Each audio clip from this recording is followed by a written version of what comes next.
Here with former NBA star David Lee. David, what do I call you here? Do I call you Knicks legend or Warriors legend?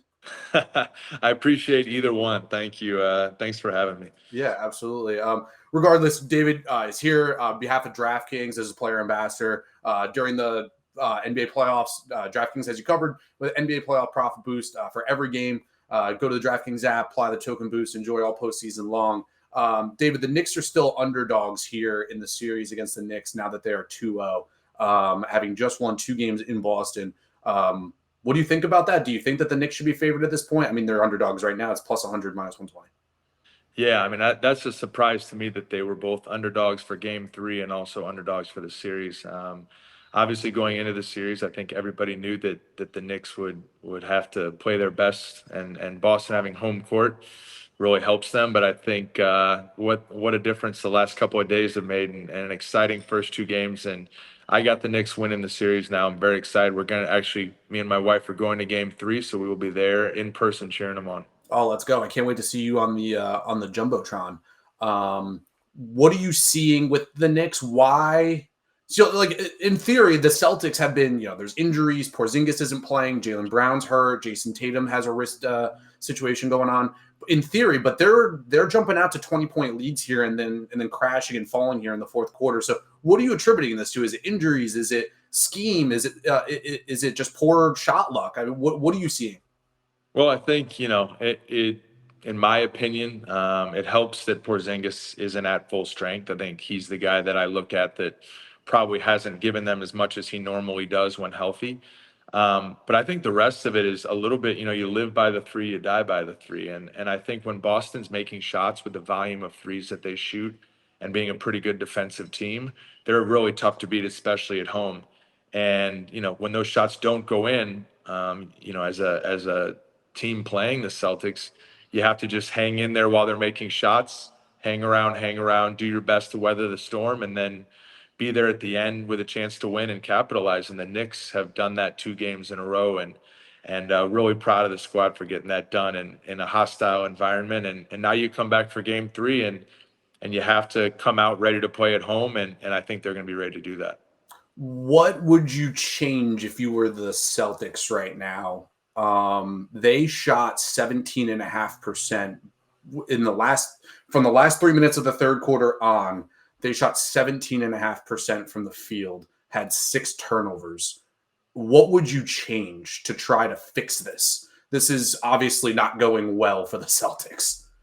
It's a tricky situation because if you all of a sudden say, okay, we're going to shoot less threes and we're going to attack the rim and we're going to change our lineups, then I think you're going away from what's been the strength of your team that won the championship last year and has been one of the best teams in the NBA all season long. But if you keep shooting threes and they keep not going in, and also now you're putting more pressure on yourself to make threes because, don't think that last night when they see that they go up 20, don't think in the back of their minds they weren't thinking this is where we were in Game 1. And then the Knicks make a couple of shots and the Celtics are thinking, okay, here we go again. I don't think anybody thought it would happen twice in a row, what happened, but I think there was definitely a mental aspect to what happened last night in Game 2. So if you're the Celtics, you got to say, okay, we're either going to keep doing what we're doing and have the confidence that we're going to shoot our way out of it, or you have to try to change your whole game plan. I think that they're going to stick with exactly what they're doing, and they're going to have confidence that their shots will eventually go in. I also think that the Knicks can improve in a lot of different ways and play better than they've played, and now they're at home. So I think it's going to be a really, really good couple of games at the Garden coming up. I really like the Knicks' chances. Yeah, I mean the Celtics have to win the next 4 of the next 5 in order to get the series win. Obviously, the Knicks have put themselves in a good position here. Jalen Brunson is, he won Clutch Player of the Year for a reason, right? He's really good down the stretch, ISO ball. He drew that foul on Jaylen Brown there. He got him off his feet. What would you say about Jaylen Brown? I mean, he's the king of New York right now. I mean, he's as you once were back in the day. He's the king of New York. So what do you see with Brunson? I mean, the fans love him. He's super successful down the stretch. What could you say about the way that Brunson has performed here for the Knicks? Well, yeah, it takes a special player to be able to do that on the big stage in New York. I mean, I think playing for the Knicks or the Yankees, you could argue, is as pressure packed of a job as any athlete can endure in the NBA or the major leagues. Playing in New York takes a special kind of mindset, and he's done it as well as anybody I've seen. I mean, he finds a way to kind of stay calm in those big moments. Very tough player, and seems to really think through the game mentally very well, and be at his best in times they're most important. And that's what it takes during the playoffs. You can play well as a team, you can have your little runs, play good defense as a team, but then when it comes down to like 1 or 2 minutes to go in the game, you need to have one or two guys that can get their own shot, that can make big plays down the stretch. And the Knicks have one of the best to do it right now, in Jaylen Brunson, and it's really special to watch. And I think it gives the whole team confidence knowing that they have that up their sleeve when the game gets down the stretch. Who would you say is the best player in the series right now, going forward? Man, that's a great question. On paper, you would say, "Oh man, Jason Tatum and Jaylen Brown are really good." And I'll take right now, the combination of Brunson and Towns up against pretty much anybody in the league. The the guys to me that make the big difference are, how is Mitchell Robinson going to play his role? Bridges had 3 tough quarters yesterday and then had a fantastic fourth quarter. OG has been kind of steady along the way, had some huge plays in game one. And then you have guys like Deuce McBride came in and gave another great effort last night with a lot of energy. So, I mean, across the board, the Knicks have got the horses to get this done. Um, it's just going to take a little bit of luck with Boston not shooting 60 or 70% from three after they've shot 17%, as you said. I think the Knicks got a great chance in this series now, and they're going to have to get a lot of energy from the Garden crowd and come out great in that first half on Saturday. No, for sure. And obviously the rest of the Eastern Conference, the Cavs are also down 2-0. So it's kind of the Wild West in the East almost, if that makes sense. Yeah. The Pacers and the Cavs here, their Pacers are up 2-0. They're going back to Indiana. The Knicks are 2-0 going back to New York. So, I mean, what do you think that either of these teams can come back after dominating the regular season? The Celtics are defending champs. The Cavaliers had the second best record in the league. So do you see either of them coming back here and getting to the Eastern Conference Finals? That's a great question. What a difference like a few days makes. We had the Knicks losing game two against Detroit and saying, "Oh my gosh, this is gonna. Do we have any chance of losing this series?" And oh, we might not get out of the first round. To now, you're sitting here up 2-0 on Boston, and you might be winning this series and have Indiana instead of Cleveland. So you have a chance, really, to win the East. What a difference a week makes. I think that the Knicks, I feel like, are a more battle tested team. Um, I think they have the experience to come home and have the maturity to play their best ball and to win this series. Boston is very, very good, and you may have a game still in this series where they just shoot the ball really well, and there's not a whole lot you can do about it. But I trust the Knicks, and I think they play very well at home, and I trust the Garden. I hope it's like game five of that Houston Golden State series where Houston comes home with their backs against the wall, which it's, for some reason, it still feels like the Knicks have their back against the wall despite being up 2-0, and that they can just overwhelm them with energy to start the game and get off to a great start. So I hope that's the case. Indiana, they play wide open, almost like street ball, and it's so fun to watch because they just fling the ball around, look like they're just having fun out there. And all the pressure once again is on Cleveland now because they know that, like, they've blown two leads to end the game. Um, I don't know what to predict in these two series. I'm just hoping the Knicks can get this done in this one. Yeah, I mean, you said that the Pacers play street ball. The offensive rebound that Halliburton was able to pull down at the end of the game was tipped twice. Halliburton stumbles out of the pile. They I don't know. call timeout. He takes a step back three, he drills it for the win. Crazy game. And obviously you said with the Knicks, hopefully that's a raucous crowd over at MSG. It's gonna be fun. It's gonna be cool to see you there.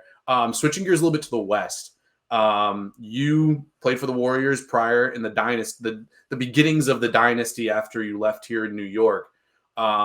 what did you see from Curry as a rookie? Let's go way back. What did you see from Curry as a rookie?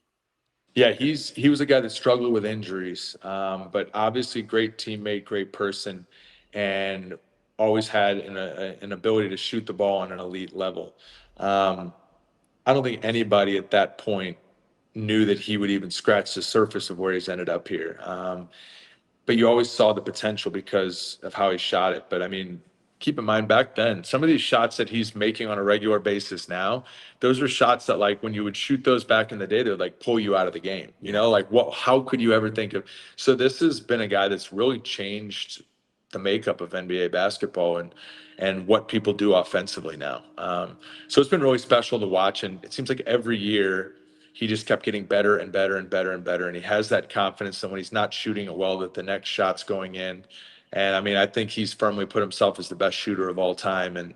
And now, you know, I keep saying like, oh, maybe he's lost a step. The Olympics being the perfect example. Always he's had a couple bad games, and then he single handedly wins a couple of games for the USA there. So every time somebody doubts him, I think they feel pretty dumb that afterwards that they did so. Hopefully his hamstring is okay. I know they've said he's going to be out for a while. I think Golden State's going to struggle without him, but they played a great end of the game in game one, and they're up 1-0. So I think that makes the Curry injury a little bit easier to handle because if you can get him some rest for the next couple of days and the Warriors can find a way to try to grind out another game or two, they're going to need Jimmy Butler to stand up and play his best. They have a chance in the series. Yeah, no doubt. The dogs are certainly barking here early in the second round of the playoffs. You said that Curry would take some back in the day. If Curry had taken some of the jump shots that he takes now, he'd get yanked. I know that Mark Jackson was a bit of a fiery one. What did you see him as in the growings of Curry's career, growing of Thompson's career? Obviously, you had veteran like you, who was obviously still performing at a high level. Richard Jefferson later on. What did you see with Mark Jackson's, being able to put that nucleus together from your perspective? Yeah, Mark Jackson did a great job as a coach. And he also, I remember he made that comment publicly that he thought that he had the best shooting backcourt of all time with Steph and Clay, and everybody just roasted him for saying that. And I mean, if you look back now, and there's absolutely no doubt that he was correct in his statement. I mean, that was a very fair statement to make. But he really, I think, fueled those guys with confidence and then helped to put that nucleus together. And then when Steve Kerr arrived, I was just kind of ironing out the details, and the rest is history. So I was really happy to be a part of one of those championship teams, and the fact that 10 years later I'm sitting here like an old 42-year-old guy retired, and Steph and Draymond are still performing on the level that they are a decade later is really special to see, and it's a real tribute to those guys as players, and the fact they're able to do it for so long. Yeah, absolutely. And what? So you were when you were with the Knicks, Mike D'Antoni was the coach. You were running the fast paced offense, and then you went to the Warriors, which is kind of the same thing. What now? When you were a Knick, what did you attribute to being able to come up and just be the guy? I mean, you were the guy for that mid 2000s Knicks team. How do you look at that now that your career is said and done? How do you look at being the guy in New York for a hot minute there? Really, really cool to see. I mean, to look back on. I mean, that's not an easy thing mentally or pressure wise to handle. And I think part of it for me, I was so young, I was kind of naive about it. I was just like, well, I'm just going to go out and play hard and compete. And then looking back on it now, to be the captain of the Knicks and to be the leader on that team for a few years, it's a really special honor. And I'm obviously still a Knicks fan and have so much respect for the franchise that to play that part for a few years is pretty cool to look back on. And that's what's so special about what Brunson's doing. It takes a real different mindset. Yeah, you've seen a lot of great players go to New York and they don't play as well in New York as they've played other places. There's a lot of pressure from the media, a lot of pressure from the fans, because the fans are very knowledgeable and expect you to perform on a certain level consistently. So it's the fact that Brunson's doing what he's doing, the fact that I, on a much lower level, was able to do that for a few years with the Knicks, is takes a special way of going about it, and it's really cool to watch what Brunson's done and the rest of the team have done, and I hope he continues it throughout these playoffs. Absolutely. And we can wrap on this, but with the way that the Knicks play their games, they go starter heavy minutes. Obviously, it's working right now. It hasn't worked sometimes in the past, but it's working right now. Would you say that, the way that they structure their lineups is the ideal scenario right now? You just keep going with it, or if things get away from you, do you dial it back and unload some of the bench? Reggie Miller had said to bring in PJ Tucker at one point for some little bit more toughness on the defensive side. How would you play with the Knicks rotations for the rest of the series? I think you're up 2-0 and you won 2 games on the road. I think the Knicks stick with what they're doing, and while they play starter heavy minutes, and I think Tibbs is famous for wanting his best guys to be on the floor for as long as their bodies can handle it. And sometimes even when their bodies can't handle it, he wants them out on the floor. But I mean, you have guys like Josh Hart, Bridges, OG, Brunson, Cat. These guys are made to play big minutes, and they don't play such a fast pace to where the playoffs slow down a little bit. But I also think we got to give credit to the role players that have come off the bench for the Knicks, Deuce and Mitchell Robinson, and different lineups that have been put in where guys have really given a boost and kept the Knicks in the game, and given great energy when they've needed it most. And then when the starters take their few minutes of a break and come back in, they've been able to deliver in the clutch. So really proud of the Knicks. We'll see if the Celtics make any adjustments, and hopefully Game 3 is a fun one for the Knicks. Well, it's going to be a fun one because you're going to be there. And there we go. Looking forward to seeing you on Celebrity Row on the Jumbotron. Big ovation guaranteed. So, yeah, let's go Knicks. Game 3 on Saturday, and look forward to seeing you there, David. Thank you. Thank you so much for having me. Looking forward to it. Appreciate you.